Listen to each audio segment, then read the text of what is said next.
thunder of jets in an open sky, a streak of gray, and a cheerful... A loop, a whirl, and a vertical climb, and once again you'll know it's time for the adventures of Rocky and Bullwinkle and friends.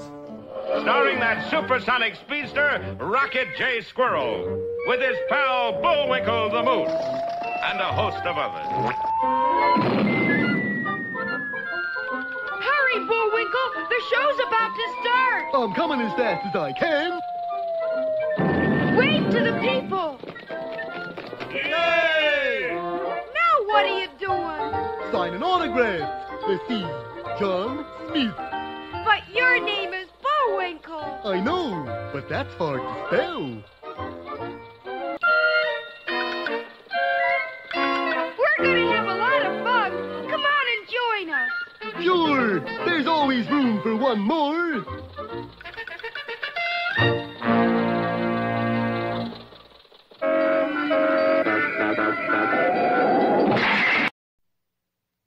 For many years, all the men who go down to the sea in ships, sailors, fishermen, garbage scow captains, have heard and repeated the story of the legendary whaling whale, Maybe Dick. Maybe Dick was supposed to be big enough to swallow a whole ship. Maybe. He could swim faster than any vessel in the sea. Maybe. And he had been seen by sailors whose reputations for sobriety were beyond reproach. Maybe. Yes, for centuries, Maybe Dick has been a shadowy terror for all seafaring men. Pretty exciting, eh, Rock? Oh, that's just an old wives' tale, Bullwinkle. Old wives with whiskers? I mean, it's just make-believe. Make-believe? Sure. There's no such thing as a wailing whale. Well, if you can't believe what you read in the comic books, what can you believe? Oh, Bullwinkle. It's enough to destroy a young moose's faith. Oh, come on. There just couldn't be such a thing. It'd sure make a good premise for a story, though. And it might at that, because at that moment, 3,000 miles away from Frostbite Falls, a Navy scout plane was flying over the Atlantic Ocean. Hey, Commander, there's a raft. A raft of what? A life raft down there. Sure enough, far below, a tiny figure was waving violently. A Navy vessel dashed to the rescue, and in a little while, the white-haired survivor was telling his story to a group of officers. It was terrible, terrible. Look what it's done to me. I'm a wreck. I think you survived pretty well for a man your age, sir. My age? I'm 22 years old. And the castaway told his horrifying story. It seems that just a few days ago, he had been the young, vigorous captain of a fishing boat. Then one afternoon, he suddenly heard a strange sound. Hey, Cap, what's that noise? What noise? That mournful wail. Maybe it's a mournful whale. But the captain had guessed far better than he knew, for at that moment, a huge shape hove into view. Cap, he's gonna swallow us. And as the frantic seaman leaped overboard, the gargantuan whale did swallow the entire boat in one bite. Or at any rate, that was the castaway's story. What do you think we ought to do, Commander Binnacle? I think we ought to give this story the same consideration we do to any new idea. Yes, sir. And so in a short time, the unfortunate castaway was safely ensconced in the Happy Hatch. But I tell you, there was a whaling whale. Why won't they believe me? Ha! They won't even believe me. And you know I never lie. Why? Who are you? George Washington. That might have been the end of the whole episode if it weren't that the next day, 3 more ships disappeared. Liners lost as whales. Maybe Dick strikes again. The Navy immediately sent out a fleet of destroyers. They disappeared without a trace. That did it. People by the thousands canceled their sailing plans. So did the ship's crews. The shipping industry was on the verge of ruin. Then that great shipping magnate, Pericles Parnassus, came up with his great idea. American people are loving fishing, right? Yes, sir. They will fishing for anything, right? Yes, sir. Then we offer it free boat and tackle to anyone who will fish for Maybe Dick. Come, sir. Do you think there's a nitwit anywhere in the world stupid enough to take you up on that offer? Gentlemen, as old philosopher once said, the gustibus non disputandum. What does that mean? There's a sucker born every minute. Of course, Pericles Parnassus published his fabulous fishing offer, and of course there was no one in the country stupid enough to take him up on such a harebrained scheme. Except... Oh, no. Will Rocky and Bullwinkle really try to go after Maybe Dick all by themselves? We'll find out next time in Vagabond Voyage or The Cast-Off's Cast-Off. Last time, you remember, the world shipping industry was being destroyed by that whaling whale, Maybe Dick, who engulfed whole ocean liners in one big bite. A fleet of Navy destroyers was sent to destroy him, but disappeared without a trace, except... Of course, people canceled their sailing plans, crews deserted their ships, even the rats got off. Things looked very black. Everyone was worried. Not everyone. Who are you? I'm president of an airline. Boom! As a last-ditch measure, the famous shipping tycoon Pericles Parnassus offered a free fishing boat and fishing tackle to anyone who would go after Maybe Dick. Of course, there was no one stupid enough to fall for that. Of course not. No one dim-witted enough to take him up on such a crafty scheme. He can't fool me. No. He's got to supply the bait, too. Oh, dear. A week later, Rocky was surprised when two burly men knocked at his door. You Rocket J Squirrel? Yeah. You Bullwinkle Moose? Me, Bullwinkle. Who you? Me come. I'm from Parnass. Mighty pretty country around there. Once they was... That's Pericles Parnassus. And this is Frostbite Falls, Minnesota. It's a dead standoff, all right. Oh, you gonna play it cozy, are you? They're chickening out, Benson. Who's chicken? Who's chicken? Then you will go fishing for Maybe Dick, huh?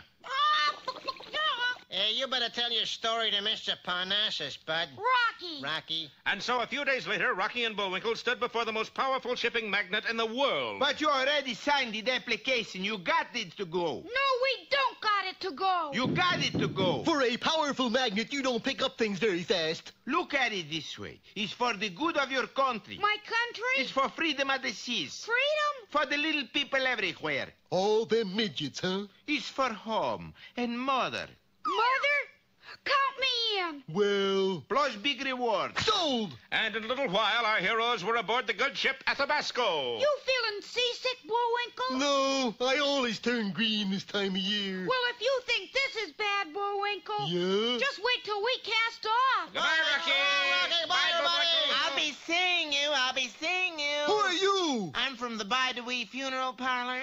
Say, who's the captain of this fishing boat, Mr. Parnassus? Well, Rockabye, baby boy kid, you're in luck. We got a genuine retired ex-Navy captain to steer boats for you. I'd sure like to meet him. I don't was understood it. He should be up on the bridge right now. Maybe he's late. Well, good luck and don't worry. If anything goes wrong, you both got big insurance policies made out to me personally. Sure is nice of you to take such an interest, Mr. Parnassus. Well, what are friends for if you can't make a couple of bucks? You said it. Shake. But just as Bullwinkle took the tycoon's hand, the boat moved away from the dock. Uh-oh, we're underway. Having a good trip, dear Moose. Same to you, Mr. Parnassus. But I'm not going it anywhere. But he was, for when Bullwinkle let go of his hand, Pericles Parnassus dropped into the water.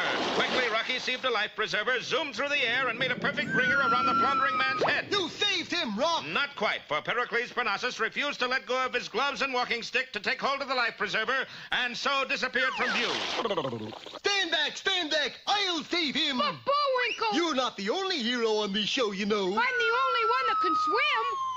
Yeah, that's right. Well, it looks like a short trip after all. Be with us next time for Fear on the Pier, or What's Up, Doc? This sumptuous hall is the boardroom of the World Shipping Council. These sad-faced men are the biggest men in the shipping industry, and this chart is the reason they look so glum. Here is the level of world shipping just a few weeks ago. Here is the date on which the whaling whale, Maybe Dick, began to swallow boats in one gulp. And here is the level of shipping today. To use an old nautical term, gentlemen, we're sunk. But a short distance away, Rocky and Bullwinkle have taken on the fearsome job of fishing for Maybe Dick in a boat supplied by Pericles Parnassus, the great shipping potentate. Unfortunately, as they were saying goodbye, the boat moved away from the dock, and Pericles fell into the water. Rocky made a bullseye on him with a life preserver, but he refused to let go of his cane and gloves to take it, and sank immediately. Bullwinkle went to his rescue, forgetting in his haste that he couldn't swim. Bullwinkle! Downward the moose plunged, and as luck would have it, plummeted right through the center of the life preserver, or almost right through. Actually, he stuck halfway. Desperately, Bullwinkle wigwagged with his feet. While on board the ship, Rocky wrote down what he sent. S-A-V-E-M-E. Savim? That doesn't make sense. And Rocky tore the message in half. Fortunately, he happened to glance down at it again before throwing it away. Save me! Aha, that's the message. And in a trice, the quick-witted squirrel zoomed from the boat to a nearby crane. Grabbing the hook, he flashed back to Bullwinkle and lassoed his legs. In just a moment, the waterlogged moose was being drawn slowly out of the water. Did you get Mr. Parnassus, Bullwinkle? No, I got his walking stick, though. Sure is a heavy thing, too. Small wonder, for as the other end of the walking stick came into view, Pericles Parnassus was still hanging onto it. Bullwinkle, you saved him. How about that now? Gee, how did you ever manage to get into that little ring? What bothers me is, how am I going to manage to get out of it? Meanwhile, back at the boardroom... Then it's settled, gentlemen. Next week we all become television producers. I thought we were all going to commit suicide together. It's the same thing, what? But the fleet owners were spared that terrible fate. Hold your heads, gentle people. I got it good news tonight. What is it, Tell us, Parnassus? tell us, Tell us what all is it, about it. Parnassus? I just sent Rocky and Bullwinkle to catch maybe Dick. Oh. What's so good newsy about that? They'll just be swallowed up like all the rest. But look at the boat I sent them on. Looks like any other boat to me. Maybe Dick will swallow it, too. Of course, and look what he swallows. I say, the ship's full of TNT. You said it, sport. So when the whale swallows in the boat, kaboom! No ifs, ands, or maybe Dicks. What about the squirrel and the moose? Gentlemen, to get rid of maybe Dick, no price is too high to pay. Yeah. Especially if somebody else pays it. All unaware that their ship was a regular living bomb, our heroes stood at the rail waving farewell to the Statue of Liberty as they passed Bedloe's Island. She's not waving back. You wouldn't want her to drop the torch, would you? Yeah, that's right. Gee, Bullwinkle, I wonder when we'll see her again. Well, if you'll just look on the other side of the boat, you'll get a nice view. Sure enough, the boat had swung in a full circle and was heading back where they came from. What's the matter with that captain anyway? Maybe he forgot his driver's license. I don't think he even has one, Bullwinkle. Yes, the good ship Athabasco weaved in a strange manner and at last headed straight for the Statue of Liberty. We're gonna crash, Rocky! Full speed astern, Captain! Yeah, wherever you are! But even our heroes didn't know the full extent of their trouble, for that boat, remember, is chock full of high explosive. Don't miss our next episode, TNT for Two, or Fright Cargo. When we left our heroes last time, their boat was headed straight for the Statue of Liberty, and unknown to them, that boat was full of high explosive. Captain! Whoever you are! Full steam astern, abaft and below, and all that stuff. And while you're about it, stop the boat, too! No use shouting anymore, Bullwinkle. We don't even know where he is. But let's look on the bright side, Rock. What's that? We know where he isn't. Come on, we only got a few seconds. And as the boat drew nearer and nearer the Statue of Liberty, our heroes looked all over the main deck and the bridge. He's not here, Rock! You don't suppose he's below, do you? Below what? Follow me. And Rocky and Bullwinkle dashed down to the engine room just in time to hear... Sailing over the Marjorie Main. Bullwinkle, do you hear what I hear? Of course, we're on the same channel, Rock. That sounds like Captain Peter Wrongway Peach Fuzz. And what's more, it is. Bless my stars and garters, it's Rocky Squirrel. How There's did no you... time to talk now, Captain. Shove those controls to full speed ahead. You out of your mind, Rocky? We'll bash into the Statue of Liberty for sure and all. Yes, the Athabasco was right on the verge of disaster as Captain Peachfuzz grabbed for the engine controls, and then... With a fearsome sound, the ship reversed direction and began to travel backwards. But you said full speed ahead, Rocky. Sure, I know we do just the opposite. Well, Rocky, what are you doing up here on the bridge? The bridge? This here room is below the waterline.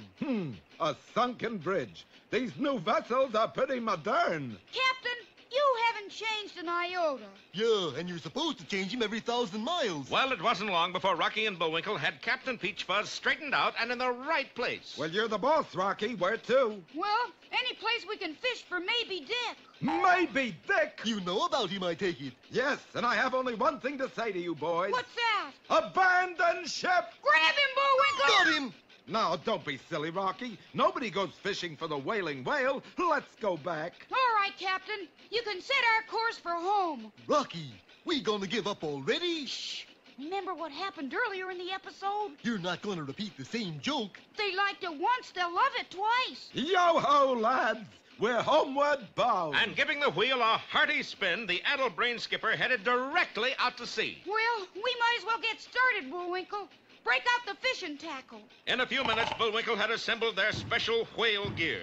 A telephone pole and 2 miles of cable with an anchor for a hook. What's a rowboat for, Bullwinkle? Well, maybe Dick likes to swallow ships, you know. So? This is bait.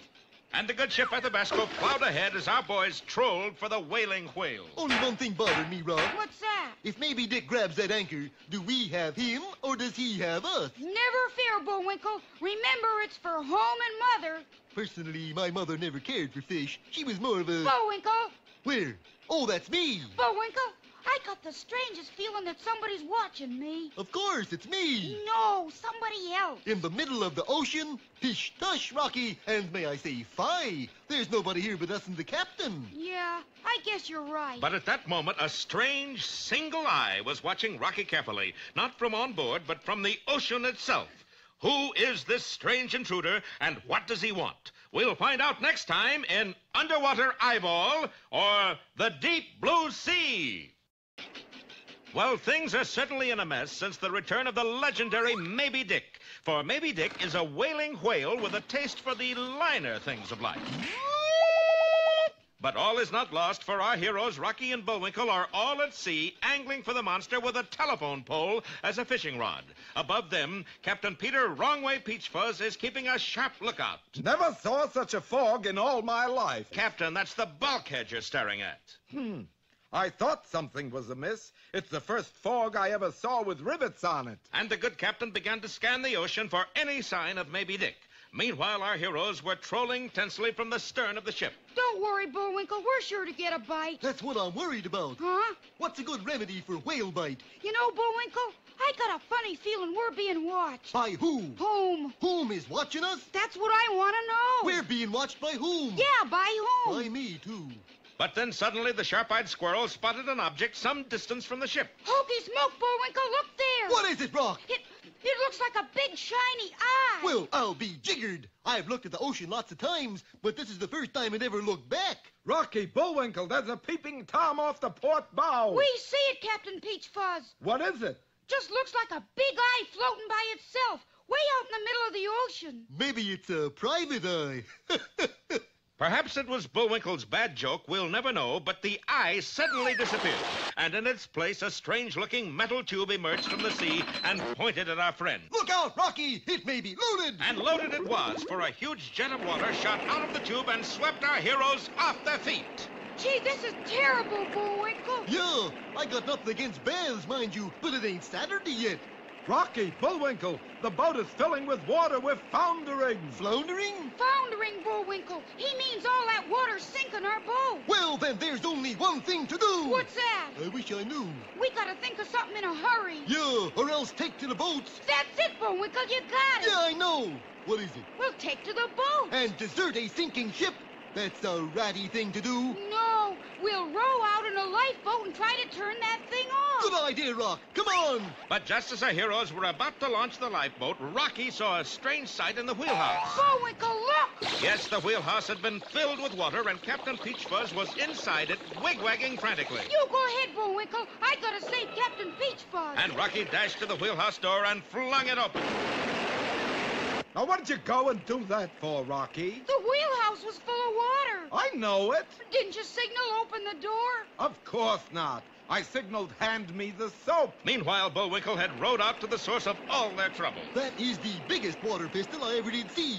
Now, where does it turn off? But try as he might, Bullwinkle couldn't find a nozzle or a valve anywhere. Guess I'll have to make my own. And with a bulge of mighty moose muscle, Bullwinkle tied the metal tube in a knot. Nice going, Bullwinkle. But Bullwinkle's action had a strange result, for suddenly... It's that blinking eye again. Well, this time you won't get off so easy, Mr. Peeker. Gotcha! Be careful, Bullwinkle. Don't worry, Rock. I'll hold on to him till you... And a hapless Bullwinkle was dragged beneath the surface with only an ominous trail of bubbles to mark his passing. Don't miss our next watery episode, Underwater Moose or the Aqua Lunk. Well, the last we saw of Bullwinkle Moose may have been the last we saw of Bullwinkle Moose, for he had grabbed onto the mysterious ocean-going eye, determined to bring the intruder to bay. Instead, he was brought into the bay, and the only sign of him was an ominous stream of bubbles from underwater. Hokey smoke! Break out the diving equipment, Captain. I'm going after him. And in just a few moments, Rocky was fitted out with a diver's rig and ready to go over the side. Captain, while I'm underwater, you keep going in circles. That's the one thing I do best, Rocky. Bye! And the plucky squirrel plunged into the sea in the almost hopeless hope of finding his friend. Down and down Rocky sank until he was on the sandy bottom far beneath the sea. Gee, it's sure gloomy down here. I better go back up and get a flashlight. It was then that Rocky made a horrifying discovery. The diving gear was so heavy he couldn't get off the bottom. Oh! And yet, if he took it off, he'd drown before he got to the top. Hokey smoke! Looks like Bullwinkle and I are here to stay. Nevertheless, the soggy squirrel began to look for his friend. Bullwinkle! Meanwhile, many fathoms overhead, Captain Peter Peachfuzz radioed the news of our hero's plight all over the world. Flash, Rocky, Squirrel, and Bullwinkle have been lost at sea. Of course, everybody was shocked and dismayed at the tragic news. In England... I say, Sir Digby, black tie with full dress. It's for Rocky and Bullwinkle, old chap. You mean? Yes, I'm in evening mourning. In France...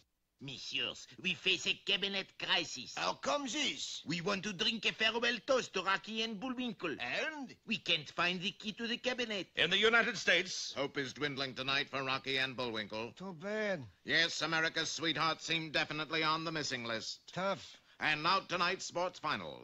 The Giants lost again today. No! No! In Frostbite Falls, Rocky and Bullwinkle's hometown, even the railroad station was draped in black crepe. Black crepe? Heck, that's soot. Meanwhile, back on the ocean floor, Rocky was still searching for his pal. Little did he know that someone or something was really searching for him. Yes, as Rocky moved through the murky gloom, a dark shape slithered behind him, a huge single eye glaring balefully. Then suddenly, two huge claws shot out and grabbed our hero. Well, help! Help! Rocky's cries for help rose upward swiftly in the form of bubbles, and then as they struck the surface... Help! Help! Help! Well, it looks as if Captain Peachfuzz might be the only good guy left alive on our program. Wouldn't that be something, though? I can see it now. Peter Peachfuzz and his friends. But I digress.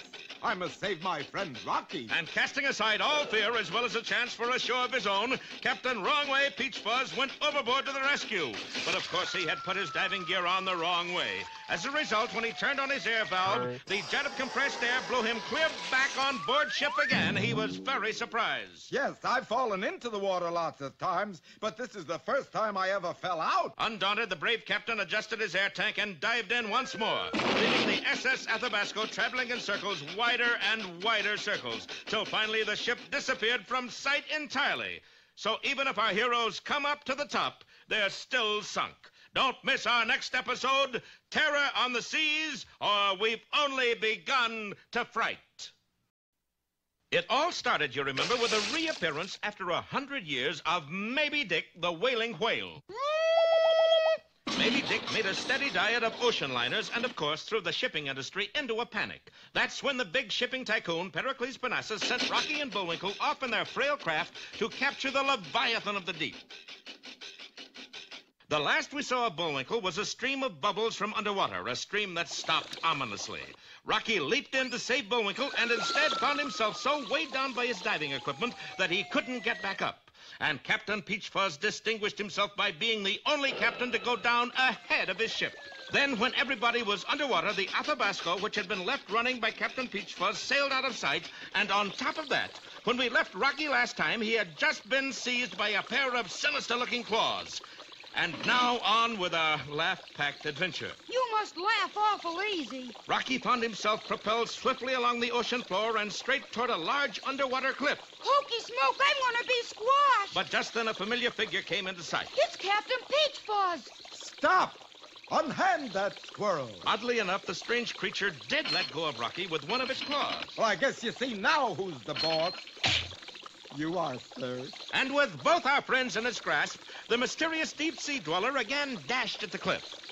But let us return for a moment to a tall building on a big city waterfront. Inside it is the walnut-paneled office of Pericles Parnassus. I paneled it in walnuts because I can't stand peanuts. How can you make jokes, however feeble, when we're on the verge of ruin? Because I sent it Rocky Squirrel and Bullwinkle Moose to get Maybe Dick, ain't it? But you know their ship will be swallowed like all the rest. That's right, sport.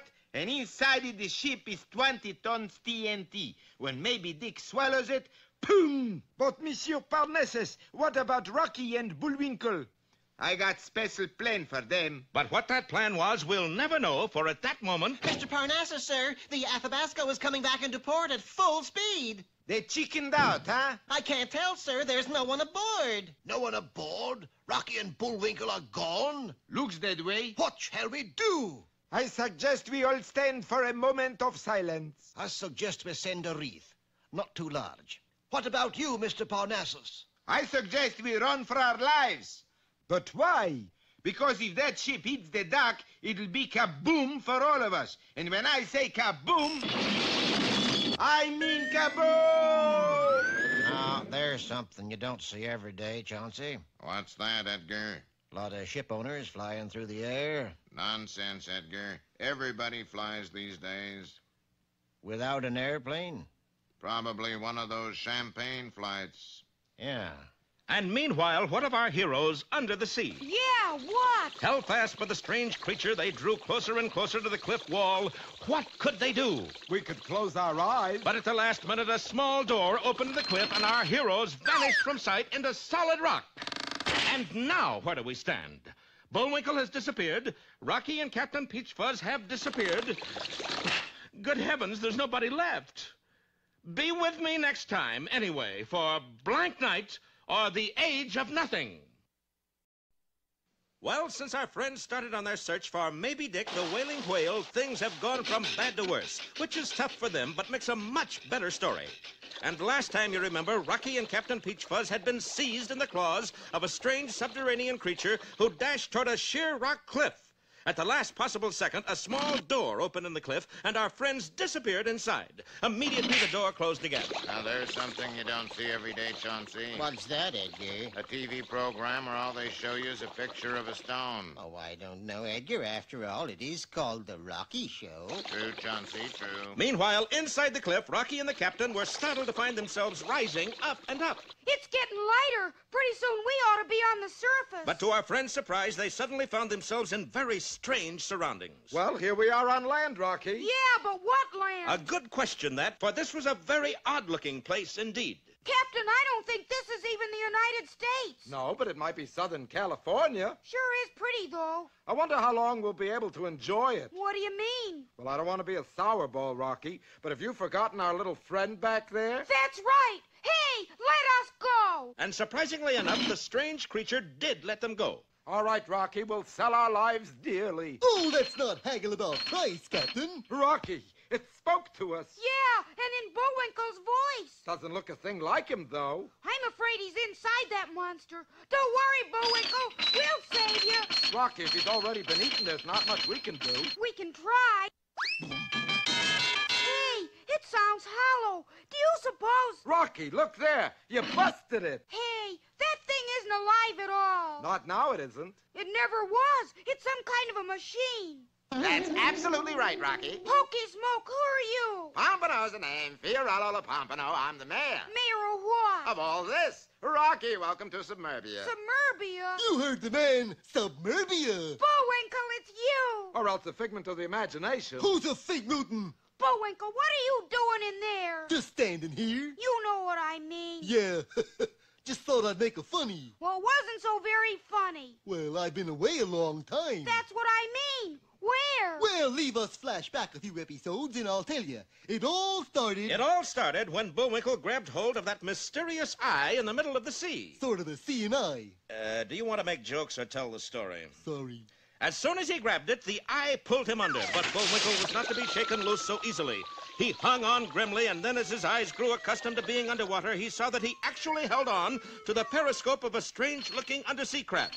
Running out of breath and bravery at the same instant, he let go and started for the top. But a large nozzle emerged from the vessel and, acting like a vacuum cleaner, pulled him closer and closer. Bullwinkle's struggles were in vain, and he suddenly disappeared into the tube. Stay where you are, Drylander. The name is Bullwinkle. What are you doing here? Just standing here. You know what I mean. Just thought I'd make a funny. It wasn't so very funny. I guess nobody likes that joke. Now explain what your boat is doing around here, and it better be good. We're trying to catch Maybe Dick. That's good, that's good. And the stranger embraced Bullwinkle fervently. Now, why in the world should he do that? I guess I'm just the cuddly type. We'll find out the real reason next time as Bullwinkle continues his strange tale in Defective Story, or A Muffled Report.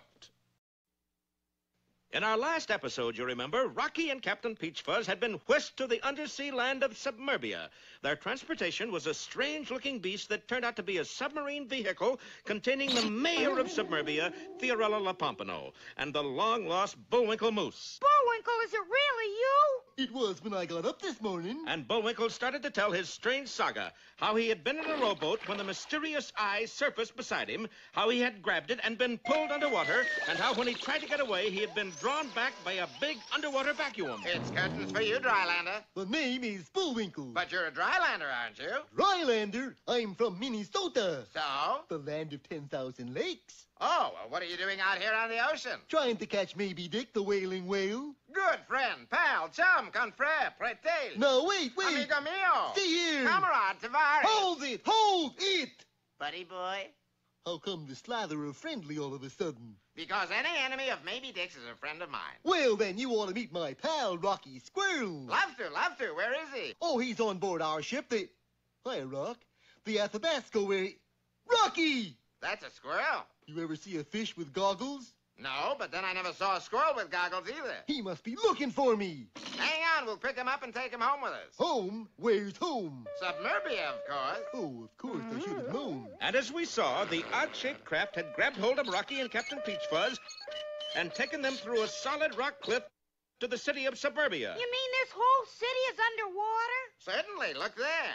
Sure enough, fish were swimming by just a short distance from our friend. Boy, there goes a keen sea bass, Rock. I'll catch it for dinner. No, wait. But Bullwinkle made a lunge for the fish, only to find... Oh! Boy, that's what I call hard water. It's not hard water. You hit the plastic dome. Yeah, and I think I'm getting a lump on it. Not your plastic dome, our plastic dome. Oh. You mean? Yes, a big dome covers our whole city. That's what keeps us warm and dry. It's sort of like a big sky. Yeah, but where does your light come from? Where else? From sunfish. And at night, I suppose it's covered with, starfish. Figures. But at that moment, our heroes were startled to feel the whole ground shake underneath their feet. Hey, what's happening, Mayor La Pompano? Oh, dear. We're having one of our seaquakes. Seaquakes? I never heard of seaquakes. You've heard of earthquakes, haven't you? Yeah, and hot quakes, too. A seaquake is an underwater earthquake. Hang on, Rocky. To what? To me. Maybe that'll keep me from rattling around. What causes seaquakes, Mayor La Pompano? You'll find out in a minute, Rocky. In less than that, actually, for in the next second, a dark shadow swept across them and an enormous shape made its way through the water above Submerbia. Hokey smoke, what is it? I can answer that, Rocky. It's Maybe Dick. Yes, it was Maybe Dick. And so huge was the Leviathan of the deep that his very passing shook Submerbia violently. Oh, I do hope the dome doesn't crack. You had to open your big gills. Sure enough, water was pouring through a crack in the plastic dome. What are we gonna do? How about 2 choruses of By a Waterfall? By a waterfall. Bullwinkle, can't you ever be serious? Believe me, when I sing, it's serious. It certainly is, and we'll find out just how serious next time in Leaky Lyrics or Bullwinkle Plugs a Song. Well, our last episode sprung a bad leak at the end, remember? For Maybe Dick, the whaling whale, passed over the sunken city of Submerbia and cracked its plastic dome. Now water is flooding into the city, and our friends are up to their necks in trouble. Nonsense! I'm only up to my knees. I'm up to my neck. And I'm up to my second row of medals. Then we gotta do something. But what? How about stuffing something in that hole? Good idea. Here, Captain, there's a cork in this bottle. Great. But Captain Peachfuzz wasn't called wrong way for nothing. He threw away the cork and tried to hammer the bottle into the hole. Hey, I got it. Let's put a bucket under it and catch the water. What happens when it fills up? You empty it out and put it... Oh, sorry, Captain. That won't work either, Bullwinkle. You know, gentlemen, I've just come to an interesting conclusion. What's that? We're all coming to an interesting conclusion, and pretty soon, too. There must be an answer. Yeah, if we just use our head bones. Bullwinkle, that's it. You said it. No, you did. I did. What? Head bone. Use your head bone. You gotta narrow that down a little. My head's all bone. And a yard wide. Sure it is. Bullwinkle, you can plug up the hole with your antlers. Sure enough, through a coincidence that defied even the wildest stretch of the imagination, Bullwinkle's antler exactly fit the leak in the plastic dome. Submerbia is saved. I feel like what's-his-name at the dike. Rocky, you're a squirrel of infinite mental rectitude. He's pretty smart, too. In a little while, Submerbia workmen were repairing the dome around Bullwinkle's antlers. And shortly thereafter, Mayor LaPompano was taking our heroes on a tour of the city. And this is our main thoroughfare. We call it Shad Row. Very interesting, Mayor LaPompano, but we've really got to get going. Going? We just got here, Rock. Bullwinkle, did you forget we're supposed to be hunting for Maybe Dick? No, but I sure tried. And a short time later, our friends were on board one of those small Submerbian underwater scooters, prepared to resume their search for the whaling whale, only this time with torpedoes instead of a fishpole. Engine room, this is the captain. Captain, this is the engine. You mean you're the engineer? I mean I'm the engine. Well, full speed ahead, engine. Aye, aye, sir. And powered by Bullwinkle's mighty moose muscle, the strange craft moved through a Submerbian escape hatch and into the strange undersea world outside. This is the life, eh, Rocky?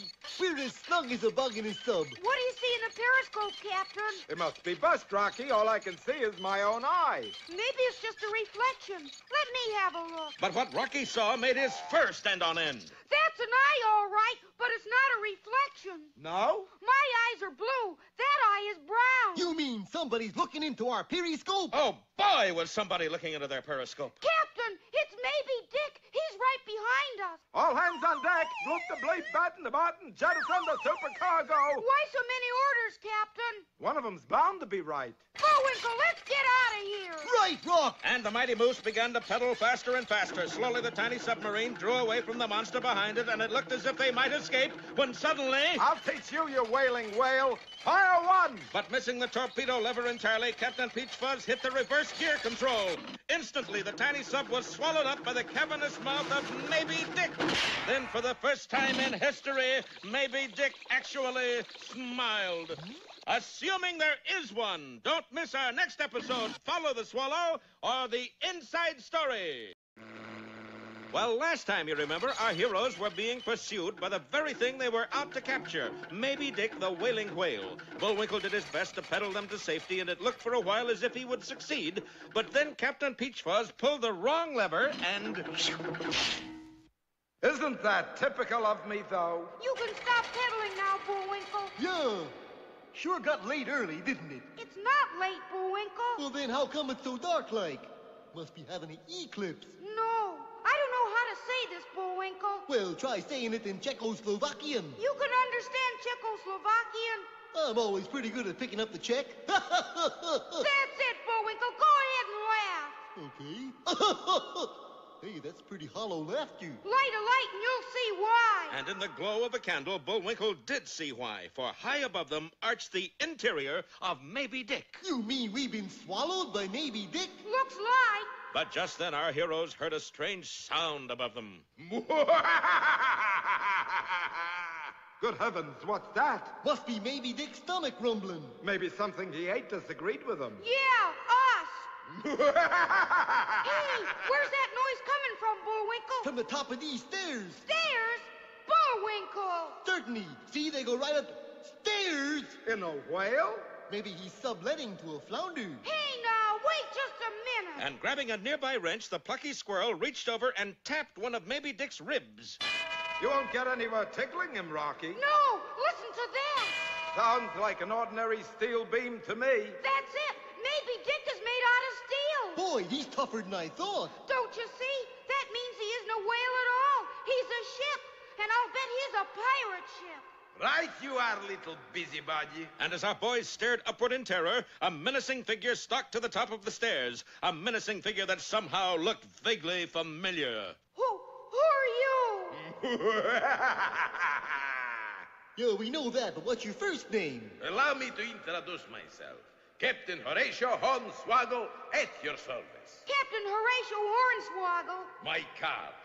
Haven't we met before, Captain Hornswoggle? I doubt it, you swab. I'm sure I've seen him somewhere, Bullwinkle. I know where. Where? That patch on his eye reminded me. I saw his picture in a magazine. He was selling shirts. No, that's somebody else. All right, you sea cooks, come up those stairs with your hands up. What are you going to do with us, Captain Hornswoggle? Yes, as one captain to another, why are we here? I just wanted somebody to play with Rollo. Rollo? Yes, he gets lonesome. Well, we'll be glad to cheer up the little fella. Where is he? Come on now, Rollo. And around the corner came Rollo. Yikes! Rollo was not a little fella. He was a giant ape, 8 feet tall in his sneakers. And he looks like 8 feet of pure mean. I brought some people to play with Rollo last week, but they didn't work out. What happened? We broke them. We're pretty bustable ourselves, you know. No, I don't know, but I'll find out. Okay, Rollo. And the huge monster lumbered nearer and nearer to our friends. Don't miss our next spine-tingling episode. And that's my own personal spine he's talking about. Playtime for Rollo, or rest in pieces. Well, the secret is out. Moby Dick, the mysterious whaling whale, is nothing more or less than an enormous pirate ship run by that prince of schnooks, Boris Baden. Please, Captain Horatio Hornswoggle. Yes, the secret is out, but our heroes are inside Moby Dick. Sounds like a good name for a book. What's more, in our last episode, they received a pressing invitation to play patty cake with Rollo, an 8-foot ape. Rollo likes to play with people. They bend so easy. There must be some mistake. I'm not a people. I'm more of a moose. And I'm a squirrel. You're a people. I've been thinking of resigning. Okay, come on, Rollo. I'll play with you. Rocky, you flipped your goggles. He'll crush you like an egg, Rocky. Maybe not. Come on, Rollo. That's right. Get it over with quick. But as Rollo's huge paws reached for Rocky, the agile squirrel zoomed away from his grasp. You can't catch me! Rocky, this is no time to play tag. Along the high platform, the giant ape blundered, following after the elusive Rocky. Come on, Rocky! Come on, Rollo! Then at the end of the platform, Rocky suddenly zoomed into the air, and as Rollo reached up for him, he went over the railing and into the bilgewater below. Now, Bullwinkle, run for it! The moose grabbed Captain Peach Fuzz and dashed through a doorway behind the pirate. But you won't get away, squirrel. Sure enough, Boris aimed one of his flintlock pistols and fired, narrowly missing our hero. Next time for sure, kiddo. And Boris drew a bead on the frantically flying squirrel. It looked hopeless, but just then the first bullet that Boris had fired struck a steel beam, angled off, and headed back for him. Yikes! Pursued closely by his own bullet, the buccaneer had only one course open. Look out, Rollo! Golly, that means we've won. We're in command of the Moby Dick. And in a little while, Rocky and his friends were in the wheelhouse high in the superstructure of Moby Dick. Now that things have slowed down a little, maybe you'll tell me something, Rock. What's that? What the ding-dong is going on anyway? It's all right here in this log, Bullwinkle. Listen. Dear log, today decided to become a pirate. What an idea. I can see it now. First, I built huge boat shaped like whale. Then I christened it with bottle of prussic acid. I named the Moby Dick. Then I install crazy whistle that goes. I adopt Rollo to help with the business. Then when ship comes along, I blow whistle. Ship stops. I open front of Moby Dick, swallow whole ship. Rollo and I rob everybody. Money, gold, jewels. Afterward, I let ship sail out again. Halfway. No ship, no evidence, just loot. Loot! Then that miserable squirrel has to come and ruins everything. Calm down, Boris, darling. Your neck is turning purple again. Natasha, I've lied, cheated, stolen, double-crossed. Yes, Boris. Tell me, where did I go wrong? Meanwhile, up on the bridge, our hero was jubilant. That's Rocky. Rocky. Little did he know that at that moment, not too far away, a squadron of land-based bomber planes was heading his way. Their mission, destroy Moby Dick. Don't miss our next episode, A Whale of a Tale, or There She Blows Up. Last time, you remember, our heroes had captured Moby Dick, the whaling whale, who turned out to be a huge pirate ship in disguise. Now they are gleefully steering Moby Dick back to port, all unaware of the trouble that lies ahead, or rather, below. For deep in the hold of Moby Dick, the defeated Boris Baden... Horatio Hornswoggle is preparing... Defeated? Who's defeated? We are, darling. You and me and Rollo here. Nonsense, just a little setback is all. Boris, if we were set back any further, we'd be out of story altogether. Don't be silly, Natasha. By the time we're through, those goody-goods up there will be shaking in their goody-good shoes. You mean? Yes. We have only begun to fright. And as if that weren't enough, high above our heroes, a squadron of British planes are searching for Maybe Dick in order to destroy him. I say, sir, then it is now. Good old Featherby. Well, sir, shouldn't we attack the blighter? Are you mad, Featherby? I haven't finished my tea. Oh, sorry, sir. Bad show, Featherby. But our heroes had no knowledge of the planes droning overhead. They only knew that they had taken command of the Maybe Dick. And we're heading for home. With Peter Peachfuzz at the wheel. Hard apart the lee astern, spin the wheel and watch it turn. Rocky, I don't want to be a snitch, but Captain Peachfuzz is steering in circles again. Don't worry, Bullwinkle. I disconnected the steering wheel. Round and round goes the Maybe Dick spinner, and when she stops, there's always a winner. Then he's not really in command of the ship? No, but why spoil his fun? Besides, we have other things to worry about. Well, as long as we got something to worry about. We do. I was a little worried about not having anything to worry about. Yeah, but... Not being worried worried me. Yeah, but... But now you say there is something to worry about. Yeah, so now I'm not worried. Yeah, but... Yeah, but what? I don't know. I forgot what I was going to say. Probably something about that pirate captain down below. What was his name? Hornswoggle. Horatio Hornswoggle. And sure enough, in the doorway stood the pirate chief himself. What's that in his hand, Rocky? Looks like a bomb with a burning fuse. It isn't an all day sucker. What are you going to do with it? Absolutely nothing. Well, that's all right then. Yeah, but if he does absolutely nothing, it'll go off in a minute. Well, don't just stand there. Do something. Okay, Moose. First I take over ship, then I feed you to fishes. But that's terrible. It's terrible for you. It's very nice for fishes. Yeah, we mustn't be selfish, Rock. Now, wait a minute, Bullwinkle. There's two of us and only one of him. Oh, you are the sharp-eyed rascal. No. I mean, if we jump him, the odds are in our favor. Not for long, buddy. Yoo-hoo-rallo! Yes, the enormous ape was just outside the door, and at Boris's call, he plunged into the room. Unfortunately, the swinging door hit Boris's arm, and the bomb with its splintering fuse began to roll about the deck. Grab it, Bullwinkle! But as fate would have it, the Maybe Dick was at that moment running into heavy seas, and as the deck tilted back and forth, the bomb rolled about crazily, its fuse growing shorter and shorter. I got it! No, I got it! Who got it? You got it! No, he got it! Throw it, Rollo! Throw like this!